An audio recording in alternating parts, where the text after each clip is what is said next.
అంటే నేను ఆలయ గారితో ఇంకా పని చేయలేదు. ఫ్యూచర్లో ఎప్పుడైనా అవకాశం వస్తుందేమో చూడాలి. సమంత గారితో పని చేశాను నేను 3 సినిమాలు. అండ్ నేను ఇప్పుడే ఆలయ గారికి చెప్తున్నాను, ఎందుకంటే తెలుగు, తమిళ్, మలయాళం అన్ని చోట్ల కూడా ఒకే రకమైన ఫ్యాన్ బేస్ ఉన్న యాక్టర్లు నాకు తెలిసి రజనీకాంత్ గారు, తర్వాత సమంత గారు అనుకుంటాను. సో లేదు, ఇది ప్రేమతో కాదు, నిజం. అండ్ చాలా రోజుల తర్వాత మిమ్మల్ని చూడటం చాలా ఆనందంగా ఉంది. And Rana, congratulations. మన ఇద్దరం కలవలేదు ఫిల్మ్ఫేర్ అవార్డుకి, ఎందుకంటే అందులో నాకు కూడా భాగం ఉంది, నేను రాశాను ఆ సినిమాకి, అందుకని. అండ్ ఆలియా గారికి ఇందాకే చెప్తున్నాను, ట్రైలర్ చూస్తే నాకు చాలా రోజులకి, దాదాపు ఒక 2 వీక్స్ బ్యాక్ 3 వీక్స్ బ్యాక్ నేను యూట్యూబ్లో ట్రైలర్ చూశాను. కొన్ని సినిమాలు మనం వాడి తాలూకు ట్రైలర్ చూడగానే, లేదంటే పోస్టర్ చూడగానే అవి మన పిలుస్తాయి, they will welcome you. So నాకు జిగ్రా అట్లా అనిపించింది. చూసిన వెంటనే అది నన్ను చూడని పిలుస్తుంది. సో నాకు తెలిసి అంత ఇంటెన్సిటీ, ఫిజికల్గా కూడా చాలా ఎఫర్ట్ పెట్టడానికి ఆవిడ ఎంత కష్టపడి ఉంటారు ఈ సినిమా ట్రైలర్ చూస్తేనే మనకు అర్థమవుతుంది. ఫిజికల్గా కూడా చాలా ఎఫర్ట్ పెట్టాలంటే, ఎలాగో యాక్టింగ్లో మెంటల్గా చాలా ఇంటెన్సిటీ ఎఫర్ట్ పెట్టాల్సిన అవసరం ఉంది. దాంతోపాటు ఆవిడ ఫిజికల్గా కూడా చాలా ఎఫర్ట్ పెట్టారు, అది మనకి కనిపిస్తుంది.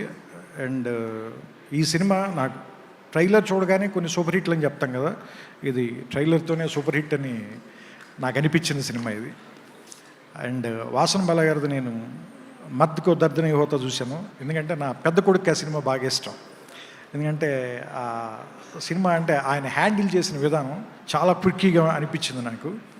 అండ్ దానికి చాలా ధైర్యం కావాలి, ఏది భయపడకుండా సినిమా సక్సెస్ అవుతుందా సక్సెస్ అవ్వదా అనే ఫియర్ లేకుండా కథని అది ఎలా చెబితే అట్లా ఇష్టం వచ్చినట్టుగా అప్రోచ్ అయి తీసుకుంటూ వెళ్ళిపోవటం, అది ఆ ధైర్యం ఉంది ఆయనలో. బట్ ఈ సినిమా తర్వాత ఇంకా ఎక్కువ ధైర్యం వస్తుంది మీకు దీని సక్సెస్ వల్ల. And I hope, I wish and I pray and I know also. And ఈ సినిమాలో పనిచేసిన అందరికీ, ముఖ్యంగా రాహుల్, నేను ఐ లవ్ యూ నీకు చెప్పకూడదు, మనం చెప్పుకుంటే బాగోదు. అంటే మేమిద్దరం గుంటూరు కారం సినిమాలో కలిసి పనిచేసాం.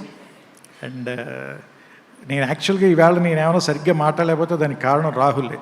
మీరు లైవ్లో మాట్లాడితే ఎలా ఉంటుందో చూద్దామని నేను అక్కడ కూర్చుని వెయిట్ చేస్తానని చెప్పాడు ఆయన. సో నేనంత మాట్లాడడానికి నేనేమి ప్రిపేర్ అవ్వను, నాకు ఏమనిపిస్తే అదే మాట్లాడి ప్రయత్నం చేస్తాను వీళ్ళనంత వరకు. ఎందుకంటే నేను ప్రయత్నపూర్వకంగా జరిగేదాన్ని దీన్ని నమ్మను, దానంతటది జరగనివ్వాలని కోరుకుంటాను. అంటే ఏదైనా మనం పుష్ చేయటం కరెక్ట్ కాదని నా అభిప్రాయం. ఇది నేను ఎంతవరకు రైటో నాకు తెలియదు, కానీ ఏది జరిగినా సహజంగా జరగాలి. అది మనని ఎంత దూరం తీసుకెళ్తుందో అదే తీసుకెళ్ళాలి తప్ప, అంటే నది గురించి చెప్తారు కదా, ఏ నదిలో ఏ క్షణం ఒకే నీరు ప్రవహించదంటారు. అంటే ఇప్పుడున్న నది నెక్స్ట్ సెకండ్లో లేదు, ఆ వాటర్ తోసుకుని ముందుకు వెళ్ళిపోతుంటుంది. అలాగే నేను కూడా ఎట్లా ఉండాలనుకుంటానంటే, ఈ క్షణం ఉన్నట్టు నెక్స్ట్ క్షణం ఉండకుండా ఉండే ప్రయత్నమే చేస్తాను. ఒక్కొక్కసారి అందులో గెలుస్తుంటాం, ఒక్కొక్కసారి ఓడిపోతుంటాం.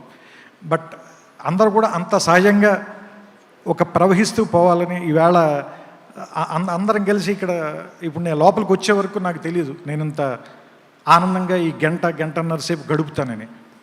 అంత సహజంగానే జీవితంలో అన్నీ జరగాలని కోరుకుంటాను నేను కూడా.